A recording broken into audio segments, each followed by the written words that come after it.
யாருக்காவது சளி இருமல் தொந்தரவு இருந்தால் அவங்ககிட்ட தூரமாக நிற்கிறது, மாஸ்க் போட்டுக்கிறது, கை நல்லா வாஷ் பண்ண. நம்ம கோவிட் டைமில் எல்லாம் பண்ணியிருந்தோமோ அது எல்லாமே எல்லா வைரல் இன்ஃபெக்ஷனுக்கும் நல்ல ஒரு ப்ரொடெக்டிவ் மெஷர் தான். இந்த சளியில் மெயினாக வைரஸ் காஸ் பண்ணுற வைரஸோட பேர் இன்ஃப்ளூயன்சா வைரஸ். அந்த இன்ஃப்ளூயன்சா வைரஸ்க்கு எதிரான வேக்சின், ஃப்ளூ வேக்சின் சொல்லுவாங்க, அது அவைலபிளாக இருக்குது. அது உங்கள் டாக்டர்கிட்ட கேட்டு வருஷம் போட்டிங்கன்னா வராதுன்னு சொல்ல முடியாது, ஆனால் சிவியராக வராமலும் ஃப்ரீக்வன்சி கம்மியாகவும் வரும். அலர்ஜி ப்ராப்ளம் இருக்கிறவங்கள வீசிங் வரலாம், ஸ்மோக்கிங் பண்ணுறவங்க புகை பிடிக்கிறவங்கள வீசிங் வரலாம், நுரையீரலில் இன்ஃபெக்ஷன் வந்து நுரையீரல் பாதிப்பு வந்து அதனால வீசிங் வரலாம், ஹார்ட் பிரச்சனை இருக்கிறவங்கள வீசிங் வரலாம், உடம்பு எடை அதிகமாக இருக்கிறவங்கள வீசிங் வரலாம், அப்படின்னு சொல்லி நிறைய காரணங்களில் வீசிங் வரலாம். ஸோ நம்ம எதனால வீசிங் வருதுன்றதை பொறுத்து தான் அந்த பதில் நம்மளுக்கு சொல்ல முடியும். இப்படி பிரச்சனைக்கு பேஷண்ட் டாக்டர்கிட்ட வரும்போது எடுக்க ஆரம்பிக்கும் போது அவங்க நல்லா ஆயிடுவாங்க, அவங்களுக்கு பிரச்சனை இல்லாமல் இருக்கும், வீசிங் இல்லாமல் இருக்கும். அப்போ நம்ம எதுக்கு எடுக்கணும், விட்டு எடுக்கலாமே, 2 வேளைக்கு பதிலாக 1 வேளைக்கு எடுக்கலாமே அப்படின்னு நினைப்பாங்க. அப்போதான் நம்மளுக்கு என்ன ஆகும், நம்மளுக்கு குறையாது.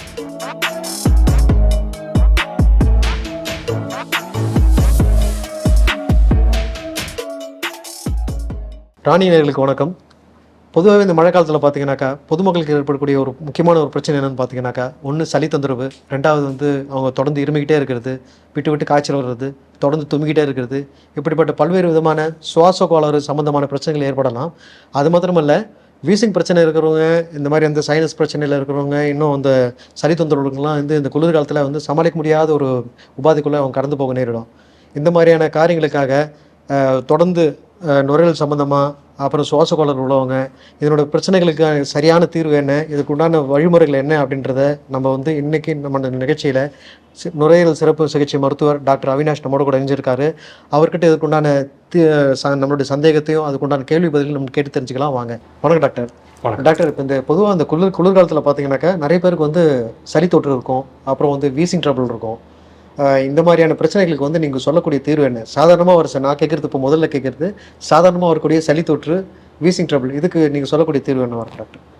ஓகே, முதல்ல நம்ம தெரிஞ்சுக்க வேண்டிய ஒரு விஷயம், ஏன் நம்மளுக்கு இந்த பனிக்காலம் மழை காலத்தில் இந்த சளி இருமல் ப்ராப்ளம் வருதுன்றது. ஸோ அதுக்கு மெயினாக வந்து ஒவ்வொருத்தங்களோட தன்மையில் டிஃப்ரென்ஸ் இருக்கும். எப்படின்னா, சிலவங்களுக்கு எஸ்பெஷலி சின்ன குழந்தைங்க, ரொம்ப வயசானவங்களில் நம்ம இம்யூனிட்டி, அதாவது உடம்போட தடுப்பு சக்தி வந்து குறைவாக இருக்கும். குழந்தைங்கள அது ஃபுல்லாக டெவலப் பண்ணியிருக்காது, வயசானவங்க அதோட ஸ்ட்ரென்த் குறைஞ்சிருக்கும். ஸோ இவங்களில் வந்து வைரல் இன்ஃபெக்ஷன்ஸ், பாக்டீரியல் இன்ஃபெக்ஷன்ஸ் வர்றதுக்கு சான்ஸ் அதிகம். ஏன்னா நம்ம இந்த மழை காலம் பனிக்காலத்தில் நம்ம வெளியில் போகிறதில்ல, வீட்டுக்குள்ளே இருப்போம். ஸோ ஒரு ஆளுக்கு சளி இருமல் பிடிச்சின்னா மற்றவங்களுக்கு படுறதுக்கான சான்ஸ் அதிகம், ஏன்னா வீட்டுக்குள்ளே இருக்கிறதுனால. அது ஒன்று. 2, சிலவங்களில் அலர்ஜி தன்மை இருக்கும். அலர்ஜி தன்மைனா சில பூம்பொடி, தூசு, கோல்டான பொருள் சாப்பிடும்போது நம்ம பாடி நார்மலை விட அதிகமாக ரெஸ்பான்ஸ் கொடுக்கும். அப்படி இருக்கிறவங்களையும் இந்த டைமில் பிரச்சனை அதிகமாக வரும். இதுக்கு என்ன பண்ணலான்னா, முதல்ல வந்து தெரிஞ்சுக்க வேண்டியது, யாருக்காவது சளி இருமல் தொந்தரவு இருந்தால் அவங்ககிட்ட தூரமாக நிற்கிறது, மாஸ்க் போட்டுக்கிறது, கை நல்லா வாஷ் பண்ண. நம்ம கோவிட் டைமில் எல்லாம் பண்ணியிருந்தோமோ அது எல்லாமே எல்லா வைரல் இன்ஃபெக்ஷனுக்கும் நல்ல ஒரு ப்ரொடெக்டிவ் மெஷர் தான். 2, யாருக்காவது அலர்ஜி தொந்தரவு இருந்தால் அதுக்கான ரெகுலர் மெடிசின்ஸ், அது டாக்டரை பார்த்து தெரிஞ்சுக்கிட்டு அதை எடுத்துக்கிறது.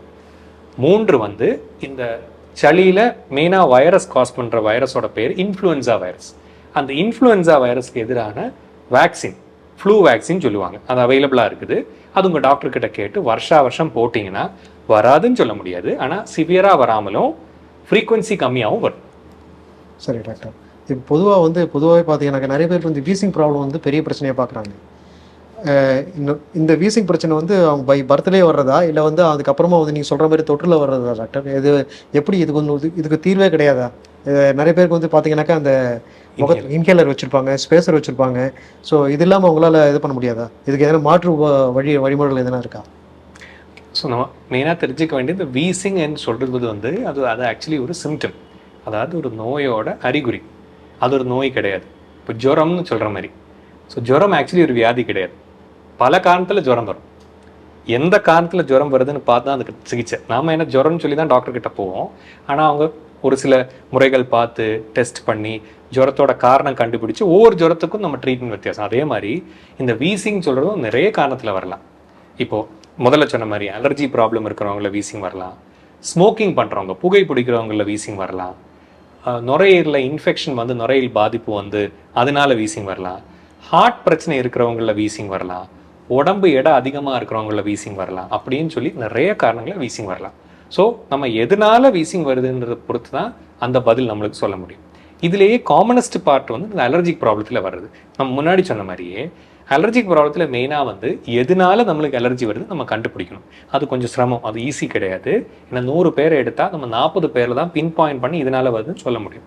60 பேர் நம்ம கண்டே பிடிக்க முடியாது. ஒரு எக்ஸாம்பிளுக்கு இப்போ பொல்யூஷனால நிறைய பேர், இப்போ டெல்லி எல்லாம் பார்த்தீங்கன்னா நம்ம பேப்பர்லேயே படிச்சிருப்போம், நிறைய பொல்யூஷன் அதிகமாக இருக்குது. ஸோ மெட்ரோ சிட்டிஸ் எல்லாமே, சென்னை நம்ம கம்பேர் பண்ணி பார்க்கும்போது கம்மியாக இருந்தால் கூட பொல்யூஷன் லெவல்ஸ் ஒரு ரூரல் இடத்த வச்சு பார்த்தா அதிகமாக இருக்கும். ஸோ பொல்யூஷனால் வர்றது அலர்ஜின்னு சொன்னால் நம்ம இன்னும் பண்ண முடியாது. ஒன்று நம்ம சிட்டி மாற்றிக்கணும், வேறு இடத்துக்கு போகணும். இல்லை நம்ம எதனால வருதோ அதை அவாய்ட் பண்ண முடியும். இப்போ தூசு, கோல்டான சாப்பாடு அப்படியெல்லாம் இருந்தால் அதை அவாய்ட் பண்ணி பார்த்துக்கிட்டா அதில் குறைஞ்சிடும். 2, எவ்வளோ சிவியராக இருக்குது இந்த ப்ராப்ளம்னு பொறுத்து. ஸோ ஆஸ்மான்ற விஷயத்தில் நம்ம பார்த்துக்கலாம். அதில் நம்ம ட்ரீட்மெண்ட் கொடுக்கும்போது யூஸ்வலி அவங்களுக்கு நம்ம லைஃப் லாங் கொடுக்கணும்னு யோசிக்க மாட்டோம். ஏன்னா நம்ம ஒரு ட்ரீட்மெண்ட் ஆரம்பித்து படிப்படியாக குறைக்க ட்ரை பண்ணுவோம். இதுலேயும் ஒரு 40% ஆளுங்களில் நம்ம கம்ப்ளீட்டாக ஸ்டாப் பண்ணிடலாம். பட் என்ன பிரச்சனைனா, இப்படி பிரச்சனைக்கு பேஷண்ட் டாக்டர்கிட்ட வரும்போது எடுக்க ஆரம்பிக்கும் போது அவங்க நல்லா ஆயிடுவாங்க, அவங்களுக்கு பிரச்சனை இல்லாமல் இருக்கும், வீசிங் இல்லாமல் இருக்கும். அப்போ நம்ம எதுக்கு எடுக்கணும், விட்டு எடுக்கலாமே, 2 வேலைக்கு பதிலாக 1 வேலைக்கு எடுக்கலாமே அப்படின்னு நினைப்பாங்க. அப்போ தான் நம்மளுக்கு என்ன ஆகும், நம்மளுக்கு குறையாது, அந்த பிரச்சனை அடிப்படை இருந்துக்கிட்டே இருக்கும். ஸோ கரெக்டாக நீங்கள் ட்ரீட்மெண்ட் போய் ஃபாலோ போனீங்கன்னா 40% சான்ஸ் இருக்குது அது குறைச்சி ஸ்டாப் பண்ணுறதுக்கு. 60% நீங்கள் கொஞ்ச நாள் எடுக்க வேண்டியிருக்கும். இதுலேயே நீங்கள் கேட்ட இன்னொரு கேள்வி வந்து இன்ஹேலரை பற்றி. நம்ம ஏன் மாத்திரையாக கொடுக்கக்கூடாது, ஏன் இன்ஹேலராக கொடுக்குறோன்றது. ஸோ இதே மாத்திரை, நம்ம அந்த ட்ரீட்மெண்ட்டுக்கு கொடுக்குற மெடிசின் வந்து மாத்திரையாக கொடுக்கும்போது அது வாயில் போய் வயத்தில் கரைஞ்சி உடம்பு மொத்தமாக ரத்தம் வழியாக பரவி தான் நுரையீரலுக்கு போகும். ஸோ நம்மளோட தேவை வந்து அந்த மெடிசின் நுரையீரலுக்கு போகிறது. ஸோ நுரையீரலுக்கு போக வேண்டிய மருந்து வயத்தில் போய் மற்ற உடம்பு உறுப்பில் போகிறதுக்கான தேவையில்லை. அப்போது நம்ம டைரெக்டாக நுரையீரலுக்கு மெடிசன் கொடுக்குறது தான் சேஃப். அதுக்கு 2 விஷயம் இருக்குது. ஒன்று, நுரையீரலுக்கு டைரெக்டாக கொடுக்கும்போது நம்மளுக்கு அதோட டோஸ் கம்மி. 2, பக்க விளைவுகள் கம்மி. ஏன்னா இன்ஹேலராக கொடுக்கும்போது நேராக நுரையீரலில் போகிறதுனால அவங்களுக்கு உடம்புல வேறு எங்கேயுமே ஒரு பக்க விளைவு வராது. ஸோ இன்ஹேலர்ன்றது ஒரு சேஃபான ஈஸியான option compared to tablets in case of wheezing. நீங்கள் வீசிங் கேட்டதுனால இது ஆஸ்மா அலர்ஜி ப்ராப்ளத்தில். இதுவே நம்ம ஸ்மோக் பண்ணுறவங்கள பார்த்தீங்கன்னா அப்படி கிடையாது, அவங்களோட வியாதி வேறு. சம்டைம்ஸ் அதை நம்ம சிஓபிடின்னு சொல்லுவோம். ஸ்மோக் பண்ணுறவங்களே ஆஸ்மா வரலாம். ஸ்மோக் பண்ணணும் காமனாக வர்ற வியாதி வந்து சிஓபிடி. அந்த வியாதிக்கு வந்து நம்ம என்ன பிரச்சனை, ஸ்மோக்கிங்னால வர்ற டேமேஜ் அது திருப்பி எடுக்க முடியாது. ஸோ அப்படிப்பட்டவங்களில் மோஸ்ட்லி நம்ம மெடிசின் குறைச்சி ஸ்டாப் பண்ணுறதுக்கான வாய்ப்புகள் கம்மி. அடுத்த ஒரு குரூப் வந்து ஹார்ட் ப்ராப்ளத்தினால, அவங்களுக்கு ஹார்ட் ப்ராப்ளத்தோட ட்ரீட்மெண்ட் பார்க்கும்போதே இந்த மெடிசனோட தேவை கம்மியாயிடும். உடம்பு எடை அதிகமாக இருக்கிறவங்க, அவங்க எடை குறைச்சி வந்தால் தான் அதோட இந்த வீசிங் ப்ராப்ளம் கண்ட்ரோலில் வரும். ஸோ எதனால வீசிங் வருதுன்னு பார்த்து அதுக்கான ட்ரீட்மெண்ட்டில் சேஞ்சஸ் வந்து அந்த பேஷண்ட்டோட கம்பேர் பண்ணி தான் சொல்ல முடியும். ஓகே, ஹோல் அண்ட் லார்ஜ் நம்ம ஒரு விஷயத்தில் சொல்கிறது கஷ்டம். நன்றி டாக்டர். இப்போ சர்க்கோடைசிஸ்ன்னு சொல்கிறாங்க டாக்டர், சர்க்கோடைசிஸ்ன்னு சொல்கிறாங்க, அப்படியே இடியோபாட்டிக் அப்படின்றாங்க. இதெல்லாம் வந்து நீங்கள் ஒரு நுரையீரல் ஸ்பெஷலிஸ்ட்டாக இருக்கிறதுனால உங்களுக்கு அது தெரியும். அப்படின்னா என்ன டாக்டர்? ஓகே, சார்கோய்டோசிஸ் ஆக்சுவலி ஒரு ரொம்ப ஒரு சேலஞ்சிங்கான ஒரு வியாதின்னு வேணால் சொல்லலாம். ஏன்னா சார்கோய்டோசிஸ் வந்து நம்ம ஊரில் டிபிக்கு ரொம்ப சிமிலரான, டியூபர்குலோசிஸ்க்கு ரொம்ப சிமிலரான ஒரு வியாதி. அது என்ன பண்ணுன்னா யூஸ்வலி லங்ஸில் தான் எஃபெக்ட் ஆகும். லங்ஸுக்கு பக்கத்தில் இருக்கிற இந்த லிம்ஃப் நோட்ஸில் அது இன்ஃபெக்ட் ஆகும். அதே மாதிரி உடம்புல மற்ற உறுப்புகள்லையும் சார்கோய்டோசிஸ் வரும். இருதயத்தில் வரலாம், வயத்தில் வரலாம், வெளியில் இருக்க லிம்ஃப் நோட்ஸில் வரலாம், பிரெயினில் வரலாம், நிறைய இடங்களில் வரலாம். பட் என்ன பிரச்சனைனா, இந்த சார்கோடோஸோட பயாப்சியில் வர்ற கிராண்ட்லோமான்னு சொல்கிறது டிபிலையும் இருக்கலாம். ஸோ வெளிநாட்டில் இப்போ வெஸ்ட்டில் பார்த்தீங்கன்னா என்ன ஒரு டிஃப்ரென்ஸ்னா, அங்கே டிபியோட அம்சம் ரொம்ப கம்மி. ஸோ அவங்களில் ஒரு கிராண்ட்லோமேட்டஸ் இன்ஃப்ளமேஷன் பயாப்சிலையோ ஸ்கேன் பார்க்கும்போது சார்கோடோஸ் மாதிரி இருந்தாலோ அவங்க வந்து ட்ரீட்மெண்ட் கொடுத்துடலாம். நம்ம ஊரில் மோஸ்ட் இம்பார்ட்டன்ட் கன்சர்ன் என்ன, இது டிபியாக இருக்குமா சார்காய்டாக இருக்குமான்றது தான். ஏன்னா டிபிக்கு ட்ரீட்மெண்ட் வேறு, சார்காய்டு ட்ரீட்மெண்ட் வேறு. சார்காய்டும் எந்த உறுப்பில் வருதுன்னு பொறுத்து. இப்போ லங்ஸில் மட்டும்தான் வந்துருக்குது, பேஷண்ட்டுக்கு சிம்டம் எதுவுமே இல்லை, நம்ம சிடி பண்ணி தான் கண்டுபிடிச்சி பயாப்சி சார்காய்டில் வந்துச்சுன்னா 60% 80% ஆளுங்களுக்கு அது தனியாகவே குறைஞ்சி போயிடும்.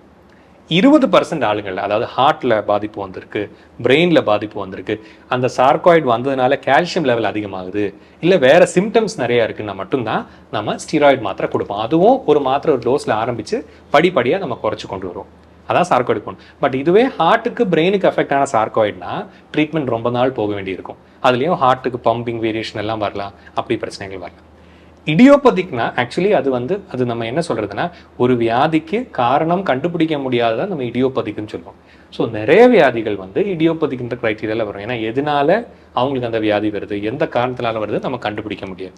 ஸோ நிறைய வியாதிகள் அப்படி வரும். ஸோ அப்படி இருந்தால் நம்ம அந்த பிரச்சனைக்கு ட்ரீட்மெண்ட் கொடுக்கலாமே தவிர அதோட காரணம் கண்டுபிடிக்க முடியாது. சரி டாக்டர், இப்போது நுரையீரல் சிகிச்சை நிபுணராக நீங்கள் ஆஸ்துமா எப்படி பார்க்குறீங்க? காச நோயின்னு சொல்கிறாங்க, டியூபர்குலோசிஸ். ஸோ இதுவும் அதுவும் ஒன்று தானா, இல்லை இது வேறு அது வேறு? சில பேர் தொடர்ந்து இருமிக்கிட்டே இருப்பாங்க, சில பேர் ரெஸ்பிரேட்டரி பிரச்சனை இருக்கும். சரி, நீங்கள் எப்படி டாக்டர் இதை ஐடென்டிஃபை பண்ணி உங்களுக்கு இதுதான் அப்படின்றீங்க? இன்னும் சில பேருக்கு லங்ஸில் கேன்சர்லாம் கூட சொல்கிறாங்க. ஸோ இது என்ன, இதுக்கு முழுமையான தீர்வே கிடையாதா? இதை தீர்க்கிறதுக்கு என்ன வழிமுறைகள் டாக்டர்? ஓகே, ஸோ மூணுமே நீங்கள் சொன்ன மாதிரி 3 டிஃப்ரெண்ட் ப்ராப்ளம் அது. பட் ஒன்று இருக்கிறவங்கள இன்னொன்று இருக்கக்கூடாதுன்னு சொல்ல முடியாது. ரெண்டுமே சேர்ந்து இருக்கலாம், ரெண்டுமே வேறு வேறையாகவும் இருக்கலாம். ஸோ ஆஸ்மா இருக்கிறவங்கள டிபி வரலாம், டிபி இருக்கிறவங்கள ஆஸ்மாவும் வரலாம். அது ஒரு விஷயம். ரெண்டாவது, இது ரெண்டுக்குமே ப்ரெசன்டேஷன் டோட்டலி டிஃப்ரெண்ட். இப்போ ஆஸ்மாவுக்குன்னு பார்த்தீங்கன்னா அவங்களுக்கு இருமல், சளி இருக்கும், வீசிங் ப்ராப்ளம் இருக்கும். அது சில டைமில் இருக்கும், சில டைமில் இருக்காது. இப்போ இந்த மழை பனி காலத்தில் இருக்கும், அதர் டைமில் இருக்காது. ஸோ ஆஸ்மான்னு சொல்கிறது வேரியபிள். அதாவது சில சமயம் இருக்கும், சில சமயம் இருக்காது. சில பர்டிகுலர் தூசு நெடி போக படும்போது வரும், இல்லை அந்த டைமில் இருக்காது. அதான் ஆஸ்மான்னு சொல்லுது. யூஸ்வலி சின்ன வயசில் இருக்கிறவங்களுக்கு வரும். அவங்களுக்கு ஜுரமோ, சாப்பாட்டில் எதுவும் பசி கம்மியோ, வெயிட் குறையவோ ஒன்றும் இருக்காது. நேராக நீங்கள் டிவியில் பார்த்தீங்கன்னா அவங்க இருமிக்கிட்டு இருப்பாங்க, இருமல் சளியில் ரத்தம் வரலாம், ஜுரம் அடிக்கடி வரும், எஸ்பெஷலி சாயந்தரம் ஜுரம் அதிகமாக வரும், பசி கம்மியாக இருக்கும், எடை குறைஞ்சிரும். இந்த மாதிரி பிரச்சனை வரும்போது நம்ம டிபின்னு நினைப்போம். அவங்களுக்கு இவாலுவேட் பண்ணி சளியில் டிபி இருக்குன்னு வந்துச்சுன்னா டிபியோட மாத்திரை. டிபிக்கு ட்ரீட்மெண்ட் அது ஒரு இன்ஃபெக்டிவ், அதாவது டிபி பாக்டீரியா கிருமினால வர வியாதி. அதுக்கு 6 மாதம் மாத்திரை எடுத்தால் குணமாயிடும். பட் என்ன பிரச்சனைனா, சம்டைம்ஸ் டிபி மாத்திரை எடுத்து முடிச்சதுக்கு அப்புறமும் டிபியோட தழும்புகள் டேமேஜ் வரும். அப்படி இருந்தால் நம்ம ஃபர்தர் ட்ரீட்மெண்ட் தேவை இருக்கும். பட் டிபி மாத்திரைன்னு சொல்கிறது ட்ரக் சென்சிட்டிவ் டிபினா 6 மாதம் மட்டும்தான், அதுக்கு மேலே கிடையாது. ஆஸ்மா அப்படி கிடையாது. அது எந்த காரணத்தில் வருதுன்னு பார்க்கணும், எப்போ இருக்குது, எவ்வளோ சிவியராக இருக்குன்னு பார்க்கணும். அவங்களுக்கு டிஃப்ரெண்டான ட்ரீட்மெண்ட். பட் டிபியோட சேர்ந்து ஆஸ்மா இருந்தால் ரெண்டுக்குமே சேர்த்து ட்ரீட்மெண்ட் பார்க்கலாம். இனி இந்த நம்ம லங் கேன்சர்னு சொல்கிற பிரச்சனை. ஸோ இந்த 2 சிம்டத்தோடையும் கேன்சர் வரலாம். சளி இருமலாக வரலாம், இருமலில் ரத்தம் வரலாம், வெயிட் குறையலாம், பசி கம்மியாகலாம், அப்படி வரலாம். எஸ்பெஷலி ஸ்மோக் பண்ணுறவங்கலாம் அது மாதிரி பிரச்சனை, சில பர்டிகுலர் வேலைகள் பண்ணுறவங்கள, இல்லை ஃபேக்ட்ரி அப்படியெல்லாம் வேலை பண்ணுறவங்களாம் அப்படி வரலாம். அப்படி இருந்தால் அதுக்கு வேறு சிகிச்சை. இந்த டிபிக்கும் ஆஸ்மா கொடுக்குற ட்ரீட்மெண்ட்டே கிடையாது கேன்சருக்கு. கேன்சர் என்ன ஸ்டேஜில் இருக்குன்னு பொறுத்து, எவ்வளோ சிவியராக, என்ன டைப் கேன்சர்னு பொறுத்து ட்ரீட்மெண்ட் மாறிக்கிட்டே இருக்கும். ஸ்மோக் பண்ணுறவங்க எல்லாருக்குமே லங்ஸ் கேன்சர் வருமா டாக்டர்? நம்ம ரோட் கிராஸ் பண்ணால் ஆக்சிடென்ட் ஆகும். ரோட் கிராஸ் பண்ணுற எல்லாருக்கும் ஆக்சிடென்ட் ஆகிறது இல்லை. அதே மாதிரி ஸ்மோக் பண்ணுற எல்லாருக்கும் கேன்சர் வருதுன்னு அர்த்தம் கிடையாது. ஆனால் ஸ்மோக் பண்ணால் கண்டிப்பாக கேன்சர் வர்றதுக்கான வாய்ப்புகள் ரொம்ப அதிகம். ஒரு ஸ்மோக் பண்ணாத ஆள், ஒரு ஸ்மோக் பண்ணுற ஆள், ஸ்மோக் பண்ணுறவங்களுக்கு கண்டிப்பாக 60-80% ஸ்மோக் பண்ணாத ஆளை விட கேன்சர் வர்றதுக்கான சான்ஸ் அதிகம். இதுக்கு ஸ்மோக் பண்ணுறவங்களுக்கு மட்டும்தான் கேன்சர் வருதுன்னு அர்த்தம் கிடையாது. ஸ்மோக்கே பண்ணாத லேடிஸ்லேயும் முதியோர்கள்லேயும் எல்லாம் கேன்சர் வரலாம். பட் ஸ்மோக் பண்ணால் கண்டிப்பாக கேன்சர் வர்றதுக்கான வாய்ப்பு அதிகம். ஸ்மோக் பண்ணால் கண்டிப்பாக கேன்சர் வரும். கேன்சர் வரதுக்கான வாய்ப்பு அதிகம். ஸ்மோக் பண்ணுற எல்லாருமே கேன்சர் வராது. இப்போ ஸ்மோக் பண்ணலாமா பண்ணக்கூடாது? பண்ணக்கூடாது, 100% பண்ணக்கூடாது. ஏன்னா அது நம்ம பாடிக்கு எந்த விதமான நல்ல விளைவும் பண்ணாத ஒரு விஷயம், எக்ஸ்பென்சிவான விஷயம். நான் எப்போவுமே எல்லாருக்கிட்டையும் சொல்லுவேன், யாருமே ஃப்ரீயாக கொடுக்காது. நம்ம ஃப்ரெண்டு கேட்டால் ஒரு சிகரெட் கொடுப்பார். ஒரு கடையில் போய் சிகரெட் கடன் கேட்டால் கொடுப்பாங்களா? மாட்டாங்க. 2, நம்ம வீட்டில் யாராவது சேல்ஸ் பண்ணுறாங்களா சிகரெட்டு? யாருமே பண்ண மாட்டாங்க. நாம் உழைச்சி சம்பாதிக்கிற காசு நாமளே கண்டு போய் கடையில் கொடுத்து வாங்கி எடுத்துக்கணும். அப்படி பண்ணுற ஒரு விஷயத்துக்கு உடம்புக்கு நல்லது பண்ணோம் இல்லையா? இப்போ நல்லது பண்ணாத விஷயம் எதுக்கு பண்ணுறோம்? கெடுதல் மட்டும் பண்ணுற விஷயம். அப்போ எதுக்கு பண்ணாமல் இருக்கணும்? நீங்கள் பண்ணால் உங்களுக்கு மட்டும் இல்லை. இப்போ உதாரணத்துக்கு நான் எப்போவுமே சொல்லுவேன், ஸ்மோக் பண்ணுற ஆளுக்கு மட்டும் இல்லை, ஸ்மோக் பண்ணுறதுனால அவங்க வீட்டில் இருக்கிற மற்றவங்களுக்கும் பிரச்சனை வரலாம். நம்ம விடுற மூச்சு காற்றுல அந்த புகையோட அம்சம் இருக்கும். நம்ம குழந்தைங்கள ஆஸ்மா, வீசிங், பரவல் வரதுக்கு சான்ஸ் அதிகம். நம்ம மனைவிக்கோ நம்ம அம்மாவுக்கோ வீட்டில் ஸ்மோக் பண்ணாதவங்களுக்கு இந்த புகை தட்டுறதுனால அவங்களுக்கு நுரையீரலில் கேன்சர் வர்றதுக்கான வாய்ப்பு அதிகம். ஸோ அது நம்ம செகண்ட் ஹேண்ட் ஸ்மோக்குன்னு சொல்லுவோம், பாசிவ் ஸ்மோக்கிங். என்விரான்மெண்ட் ஒருத்தர் விடுற புகை அவர் நுரையீரலுக்கு மட்டும் இல்லை, வெளில விடுறவங்களுக்கும் பிரச்சனை கொடுக்கும். சரி டாக்டர், நன்றி டாக்டர். இப்போ அடுத்தது நுரையீரல் கேன்சர் பற்றி தான் மறுபடியும் உங்கள்கிட்ட ஒரு கொஸ்டின் கேட்குறேன். இந்த ஒரு முக்கியமான நோய் மட்டும் எப்படி வருது டாக்டர்? சில பேர் ஸ்மோக்கே பண்ணாதவங்களுக்கு கூட நுரையீரல் கேன்சர் வருது இல்லையா? என்னோட காசஸ் என்ன எது மாதிரியான சிம்டம்ஸ் இருக்கும்? இது எதனால் வருது? இது எப்படி தடுக்கலாம் டாக்டர்? இது முழுமையாக தீர்க்கக்கூடிய ஒரு வியாதியா? ஓகே, ஸோ மெயின்லி நம்ம லங் கேன்சரோட காஸ் பார்த்தீங்கன்னா நிறைய ரிஸ்க் ஃபேக்டர்ஸ் இருக்குது. ரிஸ்க் ஃபேக்டர்ஸ்னால் அதில் ப்ரைமரியாக நம்ம இப்போ ஆல்ரெடி சொன்னது தான் ஸ்மோக்கிங் தான். சில பல வேலைகள் இப்போ ஆஸ்பெஸ்டாஸ் எக்ஸ்போஷர் இருக்கிறவங்கள லங்ஸில் கேன்சர் வரலாம். ஆஸ்பெஸ்டாஸ் ரிலேட்டட் ஒர்க் பண்ணுறவங்கள நுரையில் பாதிக்கும் கேன்சரும் வரலாம். சில ஃபேக்ட்ரிகளில் சில பர்டிகுலர் இண்டஸ்ட்ரீஸில் வேலை பண்ணுறவங்கள இப்போ இந்த ரேடான் அது மாதிரி எக்ஸ்போஷர் வர்றவங்கள வரலாம். இன்னொன்று வந்து ஜெனட்டிக்காக சிலவங்களுக்கு ஃபேமிலியலாக நிறைய பேருக்கு கேன்சர் வரும். ஒரு ஜென்ரேஷனில் வந்துடும், அடுத்த ஜென்ரேஷனில் வரும்.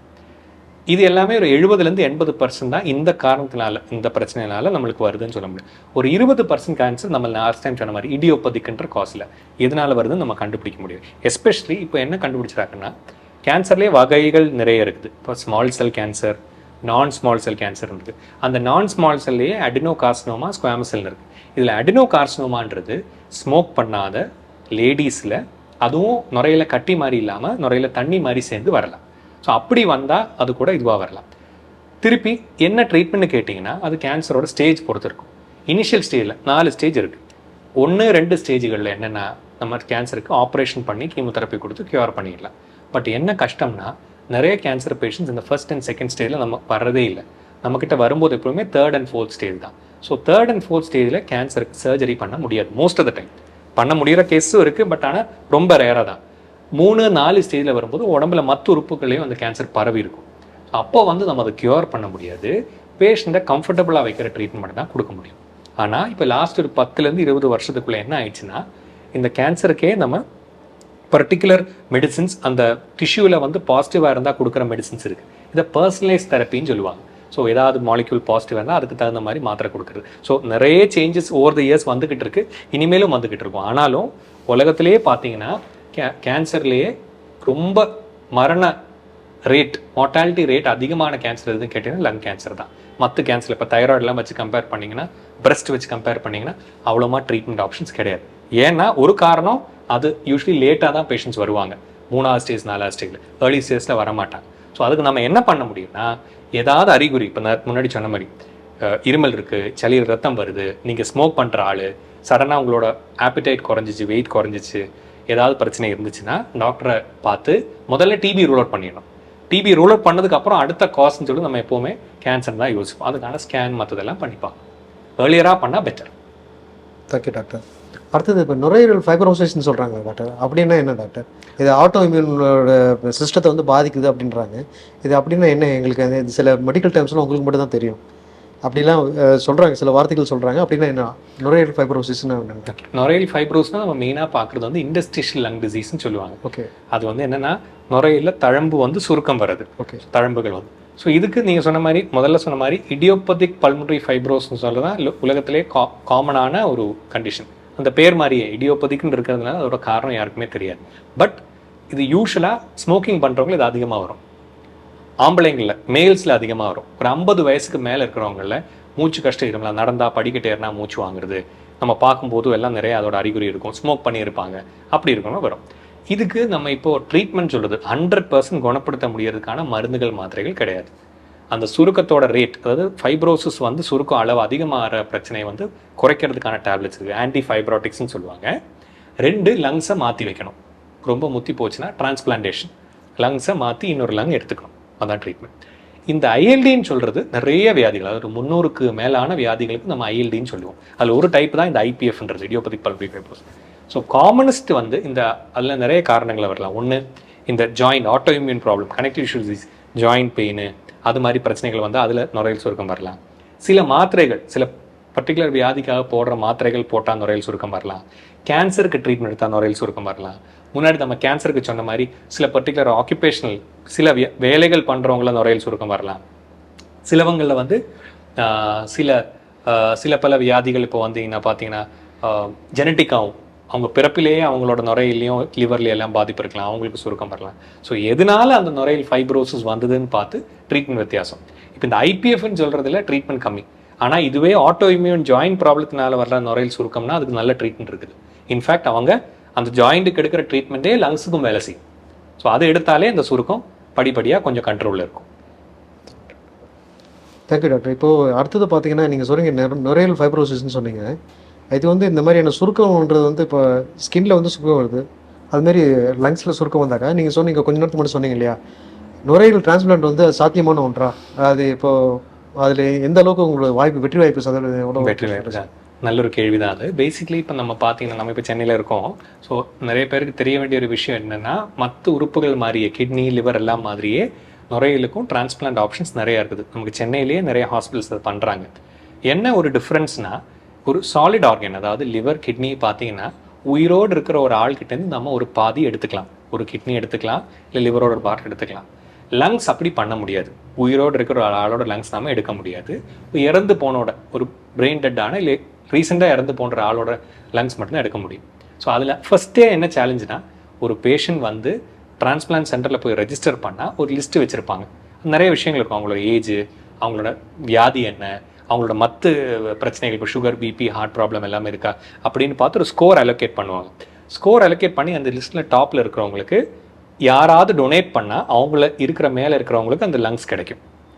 பிரச்சனை வந்து ஃபர்ஸ்ட் அது கிடைக்கிறதே கஷ்டம். ஒருத்தர் இறந்து போனோம், நம்ம அந்த லிஸ்ட்டில் இருக்கணும், இறந்து போன ஆளோட லங்ஸ் நம்மளுக்கு மேட்ச் ஆகணும். மூணாவது விஷயம், இந்த நுரையில் வச்சாலுமே இப்போ மற்ற ஆர்கன் பார்த்தீங்கன்னா உள்ளே வச்சு தைச்சதுக்கப்புறம் அது வெளி உலகத்துக்கு கான்டாக்ட் கிடையாது. நம்ம உள்ளே போடுறது, இப்போ சாப்பாடு சாப்பிட்றதும் தண்ணி குடிக்கிறதும் மட்டும்தான் லிவருக்கும் கிட்னிக்கும் போகும். நுரையில் அப்படி கிடையாது. நம்ம உள்ளே வச்சதுக்கப்புறம் நம்ம மூச்சு சுவாசிக்க போகிறோம். அந்த மூச்சிலேயே நிறைய கிருமிகள் எல்லாம் இருக்கும். ஸோ நம்ம லங்ஸ் வந்து டிரான்ஸ்பிளான்ட் பண்ணதுக்கப்புறம் அது நம்ம உடம்பு ரிஜெக்ட் பண்ணாமல் இருக்கிறதுக்கு தடுப்பு சக்தி குறைக்கிற இம்யூனோ சப்ரஸிவ் ட்ரக்ஸ் கொடுப்போம். அது பண்ணும்போது என்ன ஆகும், இன்ஃபெக்ஷன் வர்றதுக்கான சான்ஸ் அதிகம். ஸோ ரெண்டுமே பேலன்ஸ் பண்ணணும். இன்ஃபெக்ஷன் வராமல் பார்த்துக்கணும், இன்ஃபெக்ஷன் வந்தால் அதை தடுக்கிறதுக்கான மெடிசன் எடுத்துக்கணும். ஸோ சக்ஸஸ் ரேட் வந்து கம்பேர் பண்ணிங்கன்னா, இப்போ லிவர் கிட்னி எல்லாம் கம்பேர் பண்ணிங்கன்னா லங்ஸோட சக்ஸஸ் ரேட் கொஞ்சம் கம்மி. பட் ஆனாலும் அது நம்ம இப்போ சொல்கிறது ரொம்ப ஏர்லி. ஏன்னா லிவர் கிட்னி எல்லாம் 40-50 வருஷங்களாக பண்ணிகிட்டு இருக்காங்க. ஸோ அதனால நம்ம அந்த டெக்னாலஜி இவால்வ் ஆகி இந்த லெவலில் வந்து இப்போ பார்த்தீங்கன்னா 1980 தான் கனடாவில் முதல்ல அதை டிரான்ஸ்பிளான்ட் பண்ணாங்க, டொரண்டோன்ற ஹாஸ்பிட்டலில். அதுக்கப்புறம் இப்போ இவ்வளோ வருஷம் பார்த்தீங்கன்னாலே நிறைய இம்ப்ரூவ்மெண்ட் வந்திருக்கு.